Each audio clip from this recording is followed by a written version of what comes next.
All right.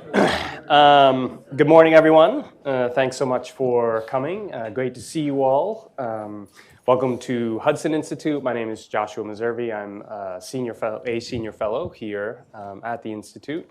Really excited for a great panel discussion on an issue that I think is really topical and important in the Africa policy space now. Trump administration has said explicitly that it wants to pivot to more of a commercial engagement with the continent of Africa based on trade and investment. That's easy to say, hard to execute. So I wanted to gather people who have been on the execution side for collectively for decades, actually. And just have a really frank discussion, a practical discussion about what's required, both to make it work in the African context as an investor. So hopefully we'll get some advice from them for other people who are interested in investing in the continent. We're also looking forward to their advice for the U.S. government, how it can better support people like themselves, operations like they run. And then also what African governments can do also to better attract investment. And we're pleased to have the ambassadors of Cote d'Ivoire and Sudan here with us. And I know there's other embassies represented as well. So I'll do a very quick introduction, and then we're going to get right to it because we don't have a whole lot of time. So off to my left here, we have Matthew Davis. He is the co-founder, co-CEO, and chief investment officer of Renew Capital, based in Kampala. Did I get that right? Or we're all over, but let's say Ethiopia, Rwanda, Ghana, we're all over. Okay, I was in the general vicinity, but not quite. All right. And then to his left, we have Tony Carroll, founding director of Acorus Capital. He's also senior advisor to U.S. Investment Finance Partners, a board member of Re-Element, and co-founder and board member of the Mining Indaba. And then last but not least, we have Kurt Scherer, the managing director for C5 Capital. We're especially grateful for Tony to stepping in. Elliot Pence from Tofino was supposed to be with us, but had to drop at the last second. So thanks, Tony, for giving us the advantage of your expertise. So I'm going to ask the same question of all of you just to start this off. First, explain a little bit for us your history and your firm's history in the Africa space. What specific types of projects are you investing in on the continent? And then where do you potentially see, obviously you see opportunities in those areas, but are there further opportunities in those areas, other opportunities outside those areas, and then we can take it from there. So Matt, kick us off. Paint the picture. So we've been living and investing in Africa for 13 plus years now. Most of that time for the first 10 years has been in Ethiopia. For those of you who know the country, it's the 13th largest population in the world, but has been relatively closed to foreign investors. So we're the second investor in there. For the first 10 years, we only focused on small, mid-sized enterprise investing. So I'd like to say we kind of built out a very tiny Berkshire Hathaway type of portfolio. We did textile companies, bread companies, food companies. We did a whole bunch of what I would say are kind of the core bread and butter heartbeat of any economy. In 2022, we shut that down and we relaunched as a venture capital firm. And from there, we have grown significantly. We're in 13 countries now. And last year, we were one of the more active VC firms on the continent. So we've seen quite a gamut. That pivot is a little bit of an indicator of the opportunity that I see, but I'll save that for later so we can get through the whole panel. Okay. Yeah, Tony. I'm glad to pitch in. Elliot owes me lunch. Well, I say we upgraded to a younger looking and more handsome panelist. So maybe more handsome. Certainly not younger. I was wiping frost off my windshield in Yellowstone yesterday where it was 31 degrees. So all of you recognize that I got in at midnight last night. So if I'm missing a few beats here, it's because of that. Wish I was back there. I wondered why I left, right? But anyway, I was trying to do some back of the envelope calculations on my way here, and I think it's fair and honest for me to say that I've been involved in over $1 billion of foreign direct investment in Africa over 40 years. It's run the gamut from when I started as a Peace Corps volunteer, believe it or not, in Botswana, and Mel and I share this legacy and history and enduring commitment to volunteer service. Started as a Peace Corps volunteer in Botswana, where I was involved in attracting a textile and company from the UK to locate outside of Haberoni in my district. Since then, I've been involved in a gamut of everything from infrastructure, oil and gas, mining, hospitality, agro-processing, agriculture. And it's been, an interesting ride and one that I hope to stay on for some time longer. Most recently, I've involved myself with U.S. investment finance partners, and we're looking at a range of investments. But right now, we believe there's great growth in the luxury hospitality space. We've just signed a deal yesterday. It was announced to take over the Guion Hotel in Addis for the Four Seasons Group, and that's who our client is. And we've got a project up and way, as my friend knows from South Africa, in Franschhoek for Four Seasons outside of Cape Town. So we're really rolling on that. We've raised $300 million of private equity for those projects. And yes, over the weekend, I happened to be attending the wedding of the daughter of the CEO of Hilton Hotels, and he believes there's great space in luxury hospitality in Africa. So I'm looking forward to working in that space more as we go forward. But I've got a lot of tales. Some of them are good, some of them are not so good. I've been learned from experience, and this experience is, I think, been valuable for me and my clients over the many years. So I could go on, but I won't. I'll turn it over to you. Yeah. Kurt. Well, great. Good morning, everyone. Very happy to be on the panel today. So my experience investing started about 10 years ago. I ran a team for the Aspen Ideas Festival, which invested in pure startups. This is mid-decade. Much of that was focused on healthcare. The winner of one of our great programs there was an awesome young entrepreneur who had a mobile health pregnancy clinic in the DRC. So we ran a lot of healthcare then. Since shortly after there, I joined C5 Capital, and maybe 5-6 years ago ran the accelerator program, where we were then focused on fintech, facial recognition, some logistics. And then that has now set the stage for much of the other things happening in those spaces. Now, C5 is very much focused on energy. We focus on two things as a firm. One is energy, and one is national security and defense. So we're a specialist growth equity firm, very geopolitical in nature, and I'm sure we're going to get into a lot of the geopolitics and elements. But nuclear energy is a really important area to us, and I'll just end with, and maybe this can drive some further discussion. There has never been a better time to be in business. And when you look at what's happening in the world with the rate of change and the things that are happening, business can be such a force and such a power for good. And when we combine that, and we're learning how to do this better, but we're not quite there yet, is combining that with government, with the right ecosystems, with the right policies, there is nothing that we can't accomplish. Yeah, and I do want to get to that point around the government element of this, the role that the U.S. government can play. But first, though, let's get some of the harder stuff out of the way. There are challenges, as we like to politely say, in investing in the continent. And I'll frequently hear from people who are involved in this sort of thing. They'll talk about regulatory environments is a big one. Strong independent judiciaries might not always be as strong or as independent as they would wish, and et cetera, et cetera. So let's be honest about the challenges here.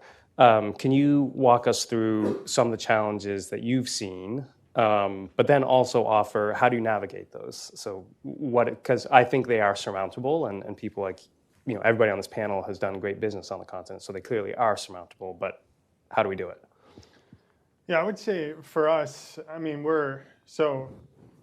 Tony's when you get up to a certain size, like you have a different level of challenges. Mm-hmm. And then when you're down at where kind of we're operating at, it's also challenges, but they often can be different, but they have kind of overlaps and similar hues. For us, honestly, I think the GDP of the entire continent would grow 4 or 5% if, in all respect, governments would get out of the way of companies. I can't remember, there was a South American country that did this years ago, where they just essentially eliminated every step to start and stop a company, and it was phenomenal.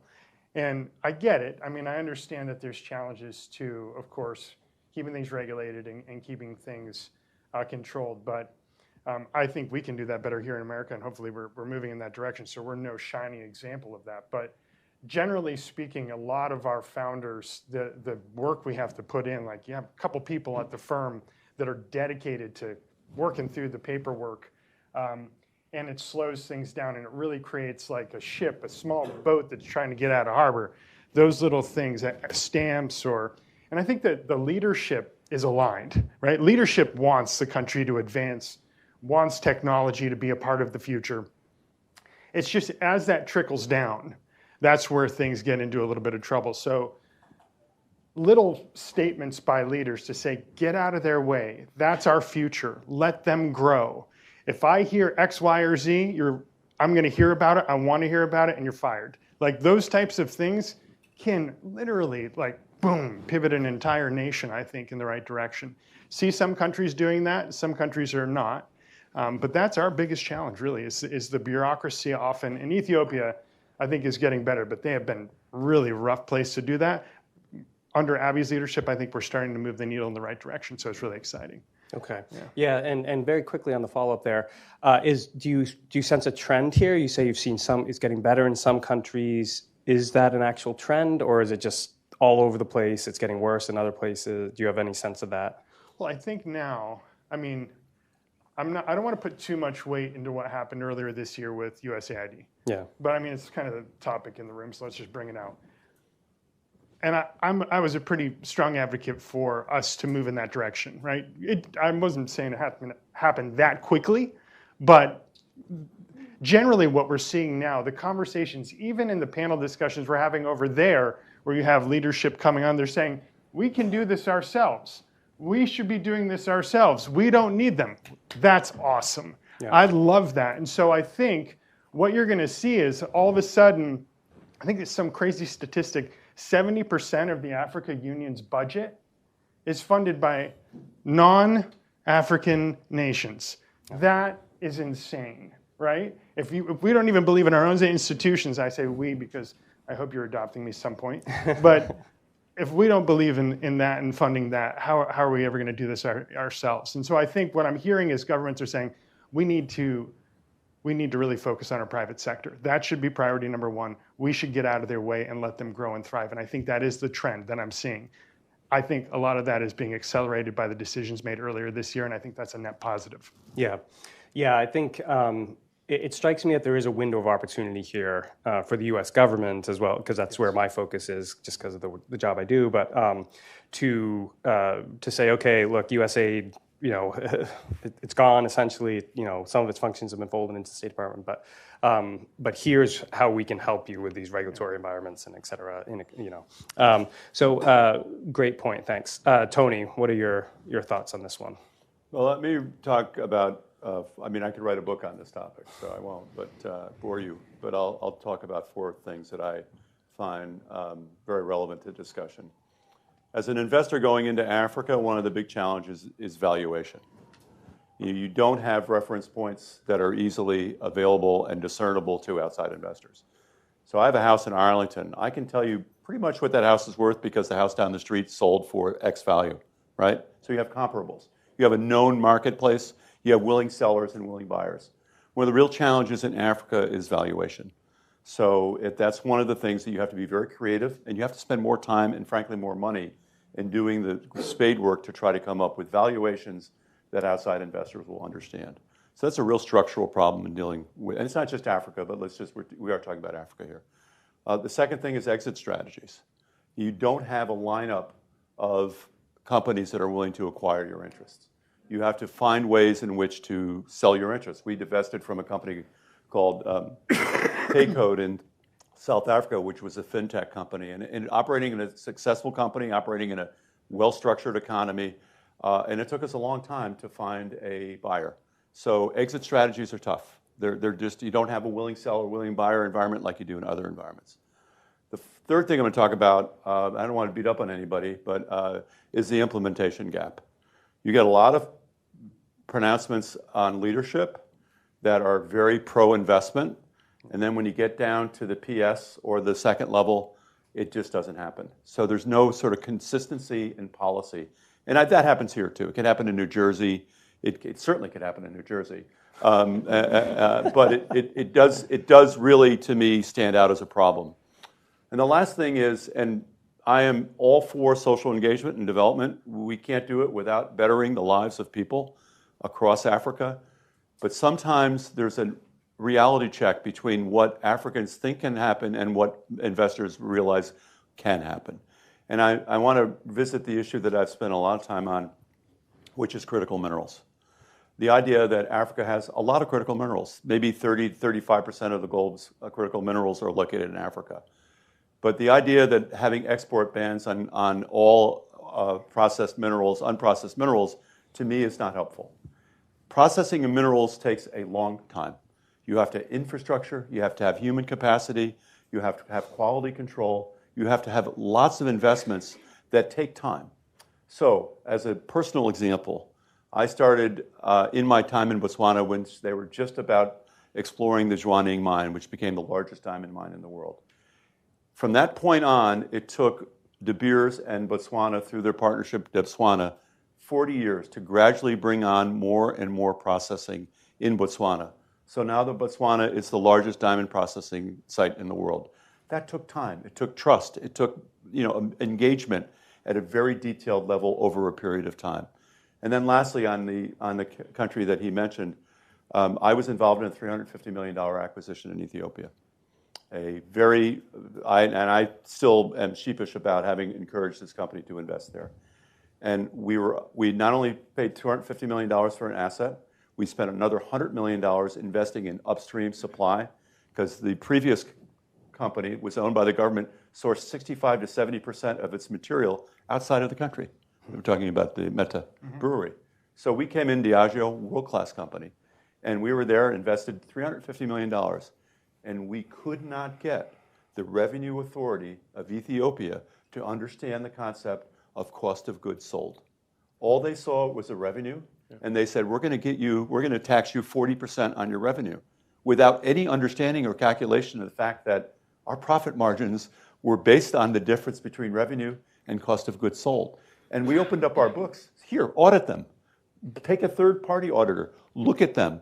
And we couldn't get them to understand the difference in concept of revenue allocation and taxation. They sold the brewery, as you know, for a loss, and said, we're done. We're not going back. So that, to me, is a type of process that is very frustrating, because I've sort of stuck my neck out on this company to say, no, I think you can do business in this country. And I have a long history in Ethiopia from 1992 and love the country and its culture, and I'm still engaged in many ways. But that's sometimes the problems that you get, is the sort of disconnect at the government bureaucratic level of understanding how businesses operate. So that's sort of a reality check. It's an anecdote. It isn't universal, but it is one that I just point out because it was a big cost to the country as well, bringing a world-class operator like that in. So love all the points so far. I would add to that just one simple thought, and this should be obvious, but is not as obvious as maybe it could be, is that business loves certainty. Business loves stability. And so, Matt, to your point that government should get out of the way, absolutely, I would just add, except in the places where they can create more certainty and stability. And there are several areas that are in the province of governments to do that. Things like regulation, having regulatory certainty. Things like identifying and maybe having a plan to fill infrastructure gaps. Security. Currency volatility. All these things, when an investor or a business is looking at a particular place to invest, those are going to be obstacles to making an investment decision for positive. I alluded to before that we are right now, and I would say the next 5 years, all of us in this room who are, and I would say all of us most likely are decision makers or have some responsibility in whatever you do. The next 5 years are going to matter so much.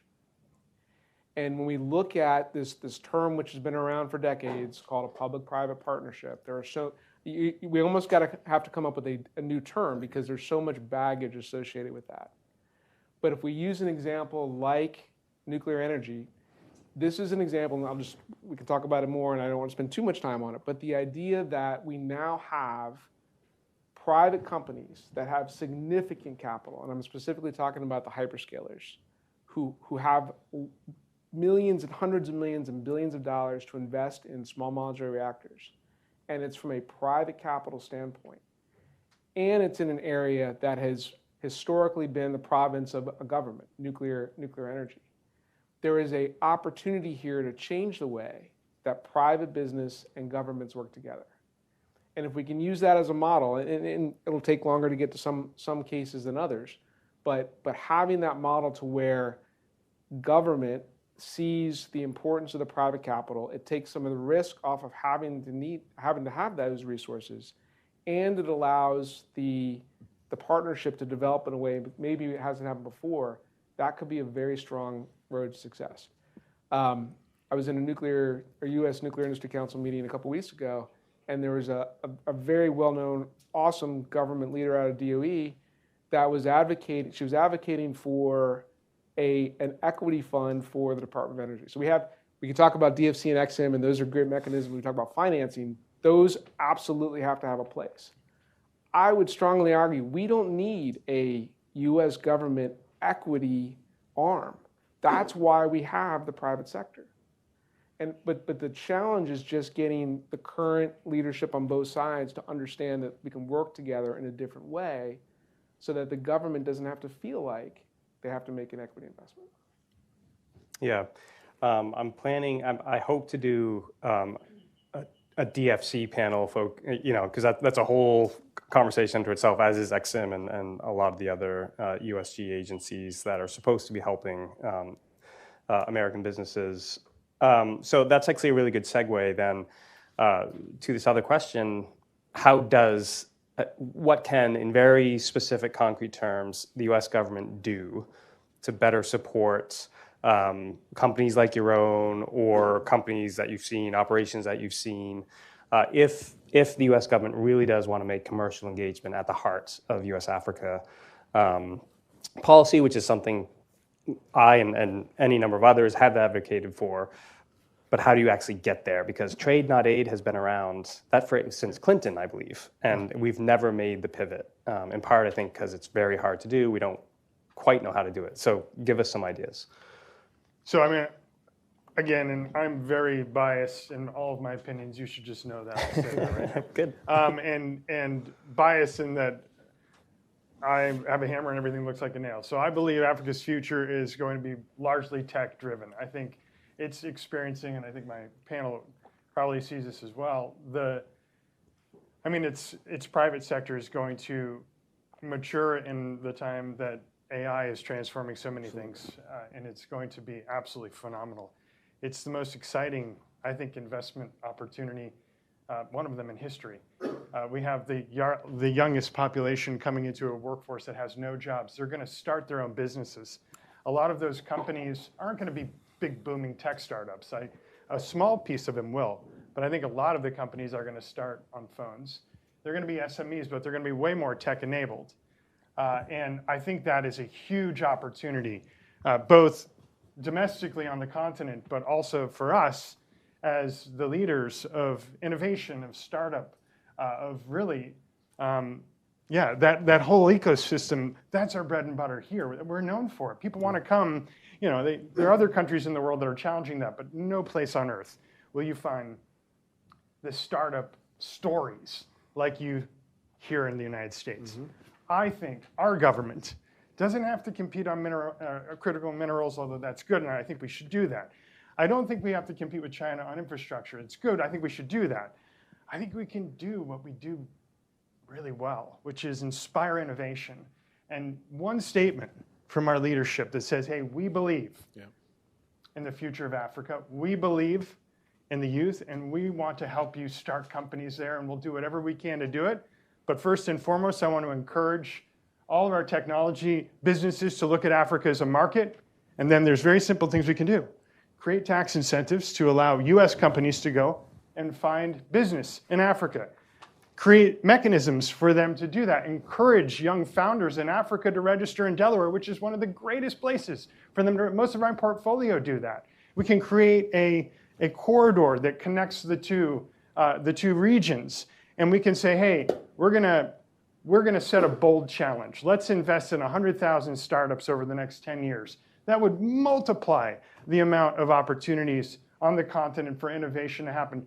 And that's just statements. It's really nothing more. It's we believe in the future of this continent, and we're gonna do things different, full stop. I think if we did that, boom, everything would shift west again. But we're losing it. Yeah.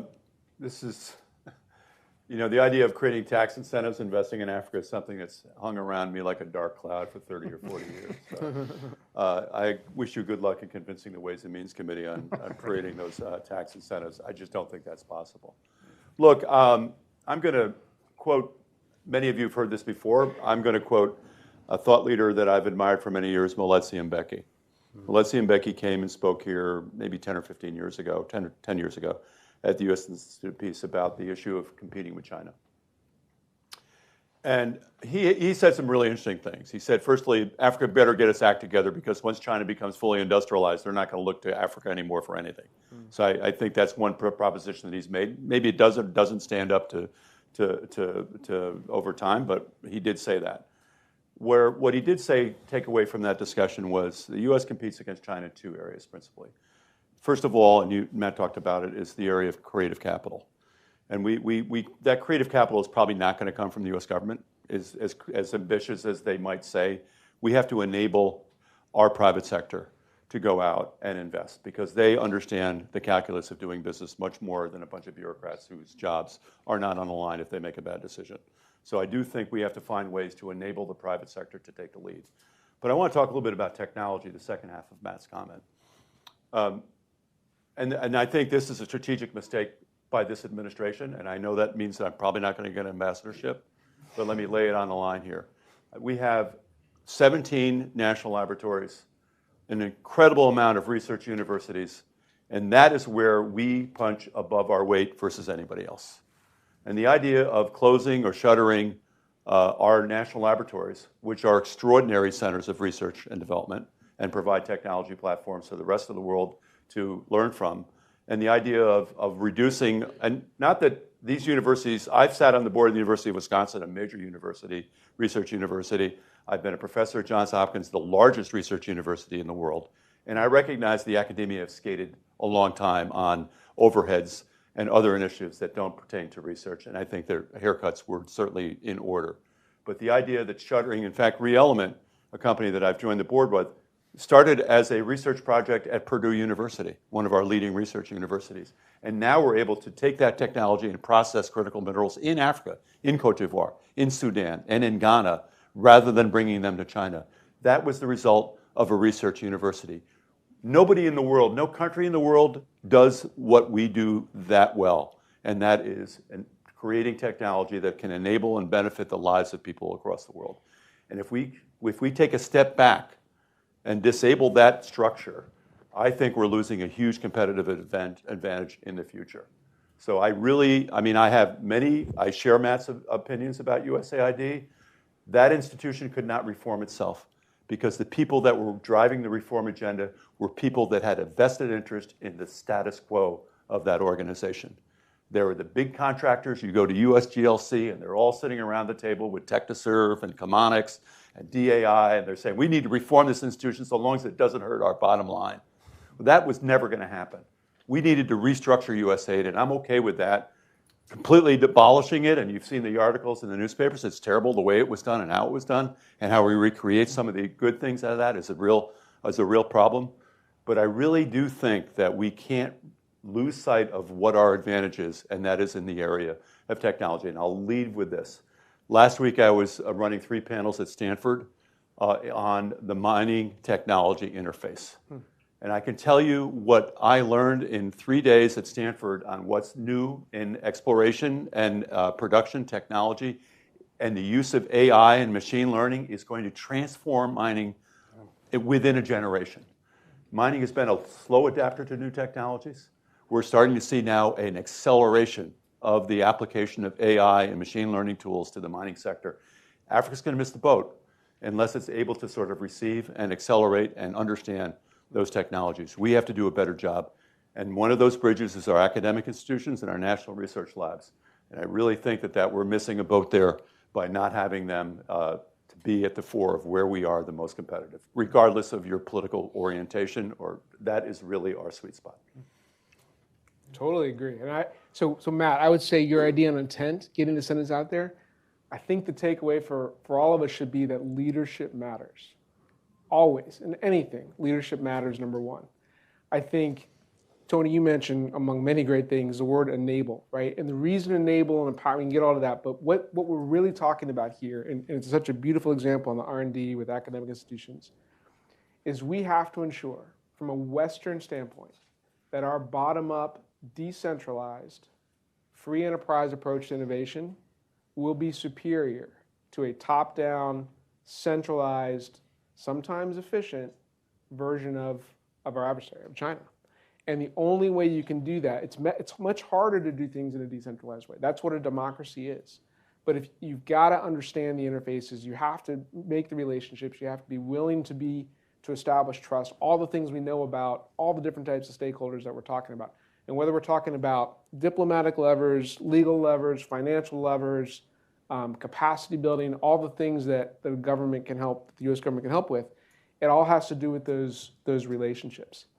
And then the other point I wanted to comment, Tony, you made, is that if we look at Africa, and you can take different positions on what China's endgame might be, but let's go to rare earth metals or even uranium. I mean, I'll just use uranium as an example.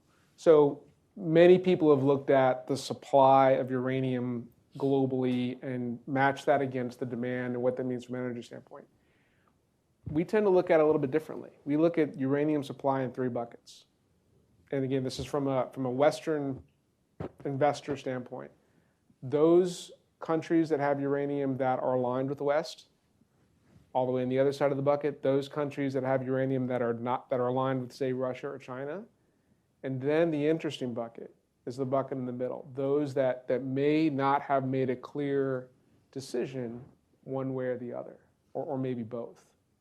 And so if we really want to talk about leadership and shaping where things should go, and much of what we're talking from an Africa standpoint fits right into that, what can the United States and her allies do to ensure that middle bucket is aligned as best among our free, decentralized, democratic principles over the next 5 years than not? And that pointed question gives an objective and an outcome among which many of these means and levers could be put. Yeah, I think a key part of this as well, the U.S. is going to have to work very closely with the companies of partner countries to address some of these issues we're talking, because you mentioned uranium and critical minerals and et cetera. The reality is the United States has very few mining companies anymore. So if we're going to secure the critical mineral supply chain, from top to bottom, well, we're going to need the Australians, the Canadians, et cetera, to work really closely with us. And that's that something, decentralized ecosystem, right? We have to have partners. We have to have alliances. Exactly. And that's something USG really has to figure out how to bake that in, essentially, to its operations. And it's tough, right? But I do think it's really necessary. And then very quickly, because I do want to leave some time for Q&A here. You've already mentioned some ideas, but I want you all to expand a little bit on what African governments can do to make themselves more amenable to investments and friendlier to business and et cetera. And let me say, this is yet another one of those conversations that has been going on forever, it feels like, in places like Washington. And I don't think there's actually any great mysteries here for African governments. I feel like a lot of them know what they need to do, but for a whole variety of reasons, it doesn't happen. So are there some things that you think are plausible and achievable? Maybe that's the way to frame it, that they could do. It's great. Okay, and again, I'm going to go back to my strong bent towards everything I look at is from a VC perspective, and that's very myopic, so I understand that. Well, it's why you're on the panel. Yeah, okay. So I mean, maybe something practical so I don't sound like a broken record. Maybe like have dinner once a month with young tech companies. Like if you're the president or something, I don't know, like bring them over for dinner and just be like, what are you working on? Like just like go and meet. I think half the time they don't know what the heck's going on, so they freak out, or the next level down does, or the next level down does. Like get together and see what's going on out there. I think because it's the same issue I generally feel, and I would like love, this sounds like a whole another topic, but I sometimes feel like there's an adversarial relationship between foreigners and Africans and African governments, all the way from valuation to go like, who are you? Why are you here? Are you trying to colonize me again, right? Yeah. And I feel that sometimes when we're negotiating with companies. I feel that sometimes when we're engaging leadership. I know it's probably a taboo topic, but not here. But the minute you sit down and talk, then that all goes away. You break bread, you sit down, you have a conversation, everything's awesome, right? Like I didn't realize like your enemies, there's no enemies anymore when you do that. It's just like very difficult to have a meal with somebody and leave going, that guy's a jerk. Like you end up learning a ton. I think the same information gap exists right now with how fast things are moving on the ground.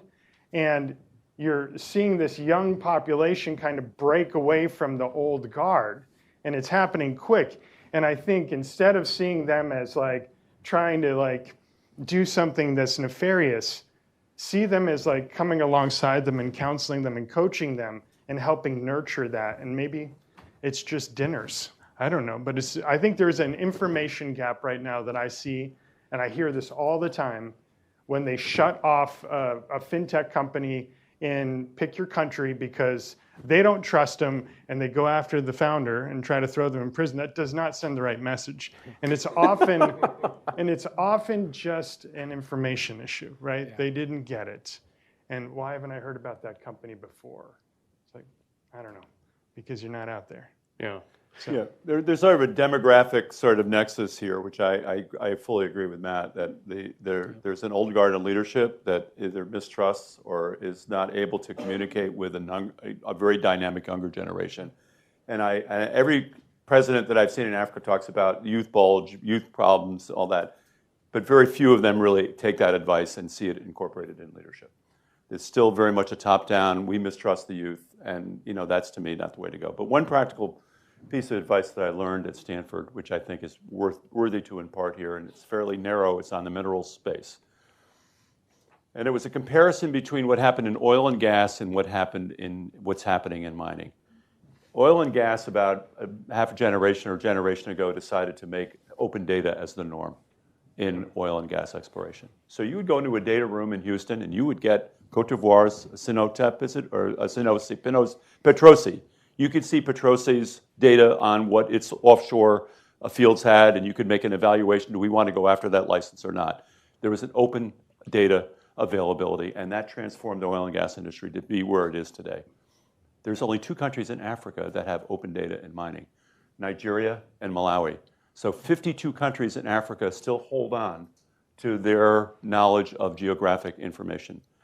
If you're an exploration company, you're not going into a black box. You want to understand, and I've had this happen to me. Well, we have this and that, but we can't tell you how much or what quality we have. Well, I take that to a company and they say, well, forget about it. We've got other places that we can go where we can get that data.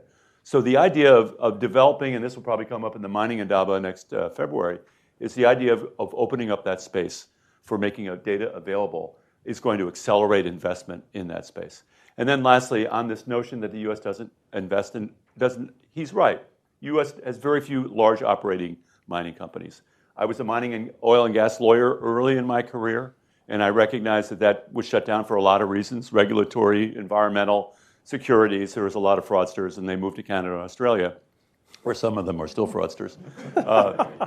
But if you look at any of the large companies, BHP, Rio Tinto, other Anglo-American, you'll find that up to 30 or 40% of their equity ownership is from U.S. companies and investors. Yeah. So we may not be mining, but we're big investors. So when the Africans come to me and say, why aren't the Americans investing in Africa mining? The fact is we are investing in Africa mining. We're just doing it through Canadian, Australian, or British or other South African companies, and I think we could do a lot more with South Africa in partnering with them in such areas as mining. We don't do that. We need to do that more often. But I do think that one of the sort of practical suggestions that I would have would be opening up your data on minerals would be, I think, an accelerant to investment. Yeah. The Australian mining companies will make the point that a lot of that there's a significant portion of American companies invested in them when they're making the pitch to USG. I think Glencore is almost like 50%. Yeah. They're not Australian, but they're almost like 50% owned by the They're US. from that sunny place for shady people, Zug, Switzerland. Right. I'll just add two more ideas, one tactical, one strategic. So the tactical idea is, what can African governments do is a question. So look for ways to engage at the lowest level, right? And where I've seen across multiple sectors and industries is on the technical side or the quantitative side, there tends to be much more quick, much faster understanding when you're sharing something that's science or math or technical based, and there's a much greater potential for collaboration and engagement. Other data or IP. Notwithstanding. I think from a strategic standpoint is understand what investors from the U.S. or governments from the U.S. need and try to align against those needs. The U.S. is primed right now, and definitely in different sectors, and again, nuclear is one that I'm very focused on. We've had so much attention over the past couple of years on policy that enables U.S. nuclear investment, and also 2 weeks ago, if you don't know, there were 4 executive orders signed on nuclear energy. One of those is calling for 20 new 123 agreements in the next almost a little over 2 years. Right now, I think we have 24 across all. So we're going to double the number of 123 agreements we have. Momentum is going to go where interest is well received. So the companies in this case that are showing that they're enthusiastic about nuclear energy, that understand how it can help their country leapfrog from a technology and energy standpoint, and have oriented themselves to be able to align with the 123 agreement, that's going to be where the investment goes, and that's going to be where the energy goes. No pun intended. Okay, we're gonna move to Q&A, but I'm gonna put you on the spot as well. If you had to choose, and I want to name names here, if you had to choose a couple African countries that you think are really, really promising, let's get some friendly competition going here, okay? Which ones would you name? Ethiopia, Morocco, and Ghana. Okay, right off top. I would agree on Morocco. I would probably hedge a little bit on Ethiopia, although I do think things are trending in the right direction. I'd like to take larks on countries like Zimbabwe and Sudan, which have a lot of potential and I think could be really creative. And I mean, I think there's room for really creative investment if you take a long-term view. And then I wouldn't discard South Africa. I think South Africa it's the most sophisticated economy in Southern Africa, let's say. And you have more tools to work with, not only within South Africa, but regionally from South Africa. So that would be it. Yeah. I'd agree on Ghana. I'd agree on South Africa if we can get the bilateral piece figured out. I'd also add Kenya and Botswana, and actually also Rwanda. I think what's happening right now with the Peace for Minerals and the framework that's being set up there. And this is something that one of my the operating partner, one of my friends and colleagues in the firm, Chris Opperman, is working very closely with, given Hudson Institute and Josh, your personal help. There's a lot that can be accomplished here. I think Cote d'Ivoire is also a comer. I think it's got an election coming up in a few months. That'll be, I think, important benchmark. But I think Cote d'Ivoire has a lot of what I think is necessary to be a real economic engine. Mm-hmm. Yeah, I hear Cote d'Ivoire mentioned a fair amount. Yeah. I do not hear Zimbabwe mentioned as Look, frequently. Anybody who's been to Zimbabwe knows it has so much to offer. It's a beautiful country. Yeah. Fabulously committed and hardworking people, talented. Nigeria's a massive opportunity, absolutely. Yeah. Yeah. Well, when I lived in Zambia, Zimbabweans were extraordinary. I mean, whenever you encountered them, they were highly capable people, very well educated, et cetera, et cetera. They do have a slight governance problem there, though. All right, so we're going to move to Q&A. I saw EJ with his hand up first. Yeah, and do please introduce yourself. Thanks. EJ Hoagland with the Atlantic Council Africa Center. One of the things that you haven't mentioned yet is the challenge of corruption.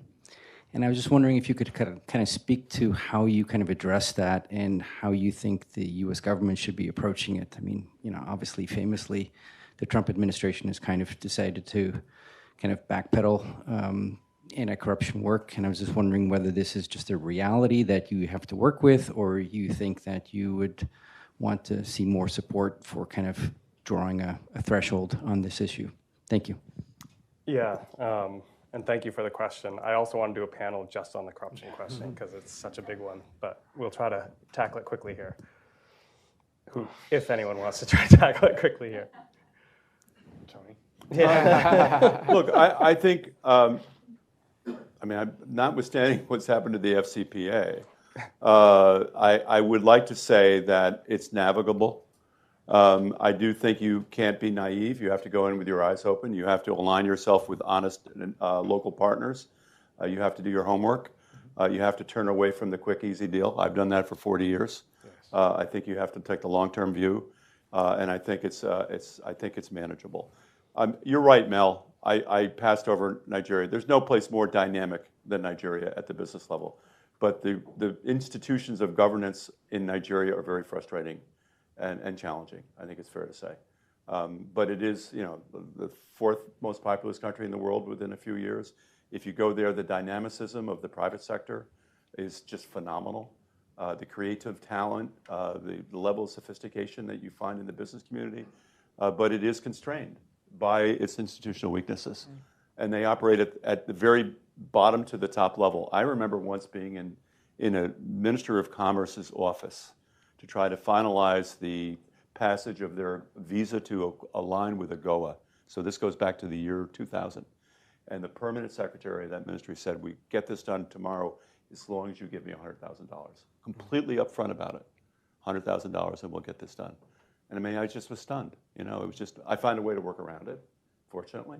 But this stuff does happen. And so Nigeria is unfortunately, not to single it out, it happens in New Jersey, Mel. It does.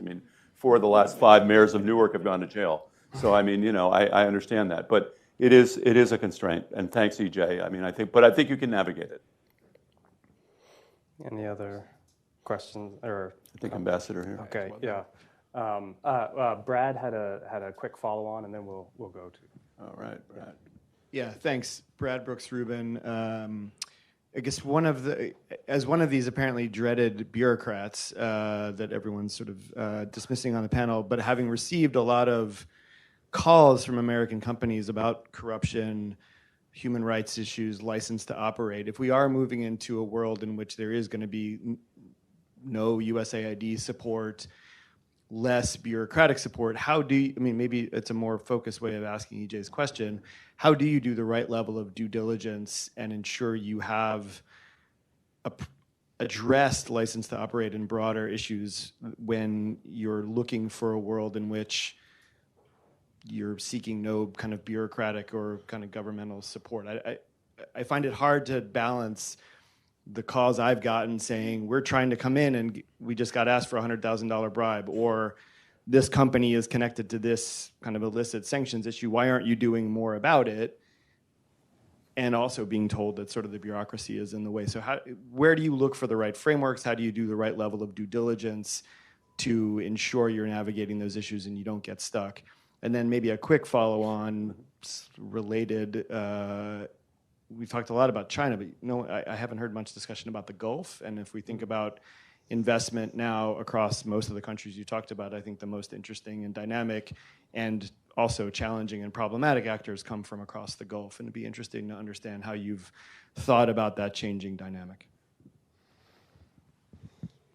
Who wants to dive in? Well, I think he shared, I liked your checklist there. I thought that was really good. It's like, know what you're getting into, I think, is step one. Like, every time we open up a new country, it's like the same thing every time. It's like, we go there, we fly there, Laura and I literally go into those countries, and it's, first off, interview as many people as you can, slowly hire the right person, but make sure you, really, doing your due diligence is get over there and make sure you don't think you're just going to sit at the Hilton lobby and like get deals done. That's like not how it's going to work. You've got to get boots on the ground. Africa is still the Wild West. I mean, you got to understand, like it's a huge opportunity, but you have to know what you're going into. It's not a developed market at all, you know. So long as you put the opportunity goggles on, you go back to 1910, you're walking around New York, like that's a huge opportunity. I wish I could have gone and done that. It's just over there, 3,000 miles away. Like, but it's not going to operate like we do today. It's just not going to happen. That's, I don't know if that's a little bit of a tongue-in-cheek answer to it, but I mean, it's just like. Yeah, I hear the importance of local partners is huge. Yeah, right. It's like getting a cab. You know the cab doesn't want to get hijacked, so you try to deal with partners that got skin in the game, and that they're going to ride along with you and help you navigate these challenges. Yeah. And I'd also say I'm not sure the takeaway is that government is not needed. That's certainly not. I don't think any of us are saying that. I think it has to be a partnership, and so business needs government. Government needs business. Have to understand each other to a different level, and both have roles to play. But it's the sharing between those two entities and understanding. I mean, getting back to things we were talking about, just sitting down at dinner. It's the trust, it's the respect, it's the understanding of what you're bringing. I used to be a government contractor, and in that paradigm, it was the government side is like, well, those guys are profit seeking, money grubbing. People that only care about cash. Well, that's not true, right? There are a lot of people that care about the mission and so forth, even if you're on the private side. So it's examples like that where we're just the understanding of how each side brings different things together to work, because we absolutely need you to help with some of the things that government can help with. So we're all familiar with things like political risk insurance, but there's even interesting like corruption risk insurance products. Have you guys ever encountered any of that? And I can see it wouldn't really be applicable to some of these corruption scenarios, but I haven't seen any. I'm not sure I would use them. If I needed to have corruption insurance, I probably don't want to do that deal. But Brad makes a good point. We have left one of the elephants out of the room, which is the presence of the Gulf. The Gulf countries are, particularly I think UAE, are now the largest investors in Africa, more than China. Yep. Some of it's very good, but some of it is very bad. They don't have a roadmap on business ethics that I think it's fair to say. Their investment, and I've had these discussions, they don't tend to be greenfield investments, they tend to be brownfield investments. They'll come into a deal after it's partly developed and then come in. They're not going to probably do 18-year investments to bring a mine online. They're not in that game. They're looking at shorter windows. So if we could find a way to have their sort of business practices and ethics conform more, which I think in the long term is in their best interest, I think that would be good. But there's certainly malfactors in many geographies in Africa. I think we have a question back. Yeah, I think we had one up here, and then we'll go over here. Yeah. So yeah. My name is Kobe Kumsen. I'm ambassador of Ghana to the U.S. Oh, sorry. Thank you. My name is Kobe Kumsen. I'm a former ambassador of Ghana to the U.S. I have the pleasure of living in this country for 54 years. A question was asked: what does the African government must do to make themselves more amenable to FDI investments from Africa? I like to flip it the other way around. It's an established fact that now it's the Middle East, the Gulf countries that are coming into the continent.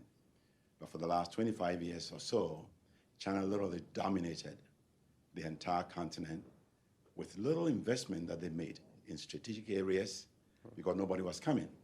Partly because I had an African president who told me, he asked me a question, Kobe, why are the Americans not coming? And I said, sir, I think they are. He said, no, they're not. And he said, in the absence of the U.S. here, we're forced to take the next best, which is China. Yep. So I like to flip this question the other way around and said, what must U.S., not so much the government, because we know government don't do much in this country. What must U.S. private sector do to make themselves amenable, considering the challenges and the difficulties on the continent? In 10 years, the population will almost double to 2.6 billion people, with over 1 billion 30 years and on that. That's a huge market. So my question is, what must U.S. private sector do to really engage the continent, given its myriad of problems, mindful of FCPA, and still become the dominant entity on the continent? Right. And the last item I just may want to say, on a panel like this, it's always good to have maybe an African expert, maybe someone from the continent, maybe an ambassador, an existing ambassador, who is on the panel sharing a perspective, from the other side. Thank you very much. Let me jump in here. First of all, next year will be my 50th anniversary of my time in Africa. So I'm not an African, but I speak several African languages, and I've lived in Africa. I've lived in an African village. I think I can demonstrate a perspective that I think can be valid. So I recognize that we probably should have thought about having an African voice here, but I do believe I carry. I'll address that in a second. I carry a long presence in that. I'll tell you what the most powerful ingredient to solve your problem is to empower the African diaspora in this country. The African diaspora in this country, including particularly from Ghana, is phenomenal. They're energetic. They have acquired the tools. They know the marketplace. They know the landscape of these countries. We need to find ways, and we've tried this and probably failed more often than we've been successful. But I really think that we can use the diaspora as that bridge. And finding ways to get that diaspora into the boardrooms of American companies that have opportunities and tools to offer to Africa is a challenge that we all have to be invested in. So, Ambassador, you've lived in LA, you've lived in this country for 54 years. You understand that diaspora power probably more than anybody else in this room, and Ghana punches above its weight in that respect. Finding ways to get the Ghanaian diaspora in this country, many of whom have great graduate degrees from great universities, and others who've slaved and become very successful entrepreneurs, that is really our key, I think. And that's where we punch above our weight versus anywhere else in the world. There are diaspora in Europe, but they don't have the same position in their society as the African diaspora does in this society. We need to empower that window or go through that window, get them into the boardrooms of these companies, and have them be the bridge to accelerate U.S. investment in Africa. That's where we need to go. Here. And start not just remitting money back, but also going back and start building businesses and investing back in their countries. Yeah. I think would be great. Yeah. Well, yeah. I put together the panel very deliberately to feature Americans because this is pointed at the U.S. government for policy recommendations and other American investors. So I very frequently, Tony's been to a bunch of my events. I very frequently feature African leadership. So just not on this one. Okay. Yeah, Ambassador. Yeah, thank you. Oh, and then we'll come over here. Thank yeah. you. Thank you so. Thank you so much. My name is Muhammad Idris. I'm the ambassador of Sudan. And thank you so much for the invitation. Thank you so much for this insightful discussion on investment in Africa. You have talked about the challenges in Africa, many African countries. But my question is about the challenges here in Washington as far as sanctions are concerned. So investment versus sanctions. As an ambassador and as some of our officials have outreach to a number of American countries, American companies who are interested to invest in Sudan, for example, or in other African countries, but they are faced with the obstacles of sanctions on their governments or on their countries. And I don't know if there is any African countries free of American sanctions. I don't know whether, but and you find There's a bunch of them, yeah. sometimes sanctions on issues which are none of the African agenda at all, and they have nothing to do with investment. Things dealing with the traditions, values, and other things. So sanctions are the main obstacle, I think, which hinders the investment of a number of American companies in Africa. And then the issue of, in addition to the gap of information, there is a gap of trust and confidence also. Yeah, so because of the legacy, There are many European companies who have been there in Africa for decades, but they have not made any change as far as the communities are concerned, as far as the revenue of the countries are concerned. So that is why if you sit an European company, people start to ask, what are they doing here?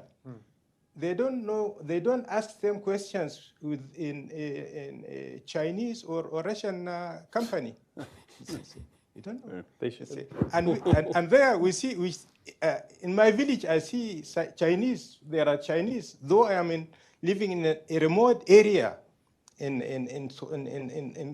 Kordofan, in central Sudan. People see Chinese there. They don't see Americans. So there is a gap. And this gap is filled by other companies. That is natural. If you leave a gap, you should not complain. Then the issue of corruption. I think corruption and business ethics is a two-way traffic. So if due diligence is required on both sides, there in Africa and the investors themselves. So that is, it is a fact, but it is a two-way traffic. Not only, you cannot just blame the Africans that there is corruption, or there are other people, there are other circles who are trying to corrupt the Africans themselves. Thank you so much. Yeah.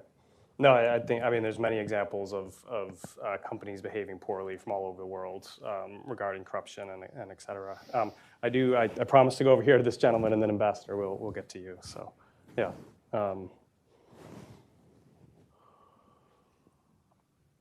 Thank you so much. My name is Vincent Iwanage.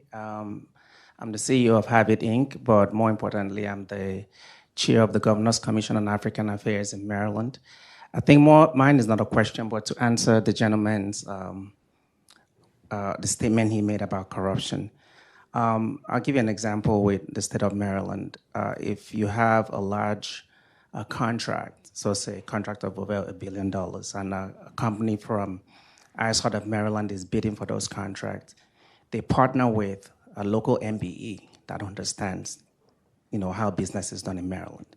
So, and even the states have a requirement that you have to have an MBE on together with you to execute those contracts. So if you're a large corporation from the US or anywhere coming into a country that you don't know, you have to partner with a local company.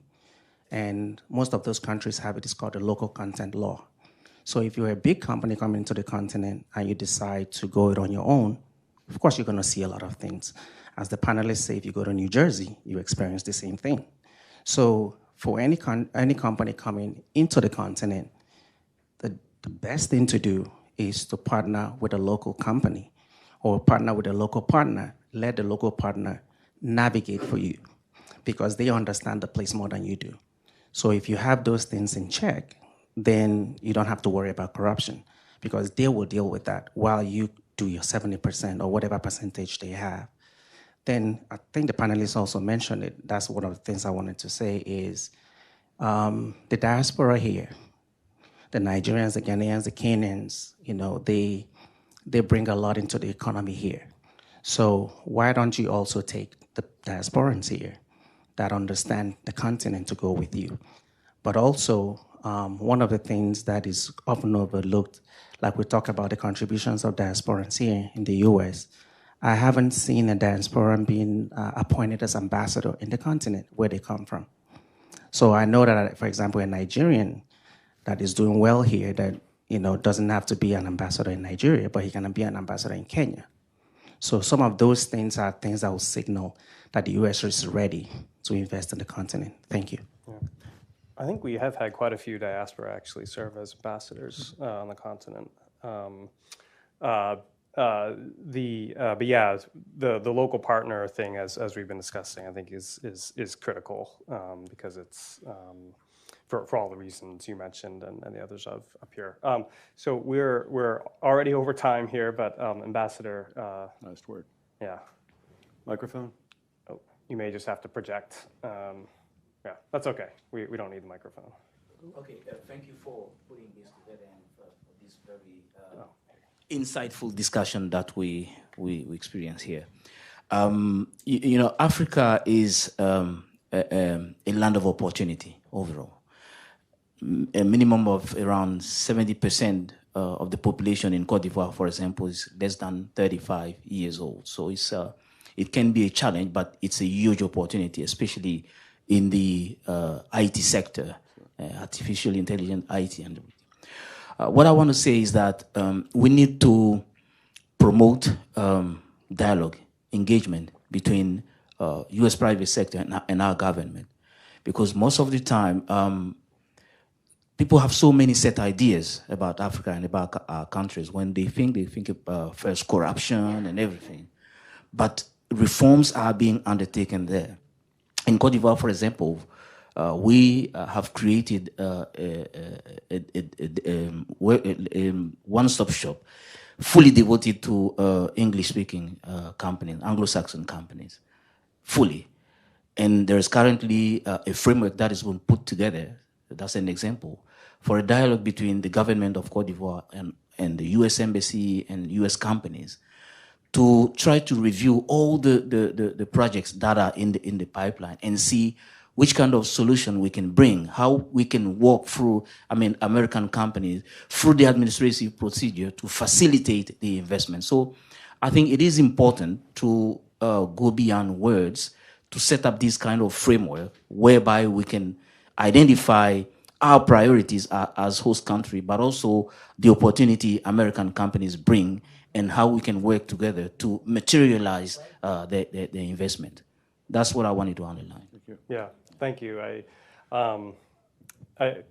It's a great idea, especially for a francophone country to set up an English-speaking department. I think that's really creative, and as you and I have discussed, I think there's a lot of opportunities to engage, for African governments to engage with local governments, like subnational governments here in the United States. So at the state level, even at the municipal level, Chicago, Austin, Miami, et cetera.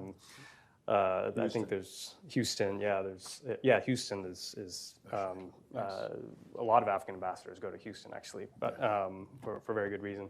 So we are unfortunately out of time or over time already. So thanks so much to everybody for your interest and the great questions. Thank you for your time. Thank you to the panelists.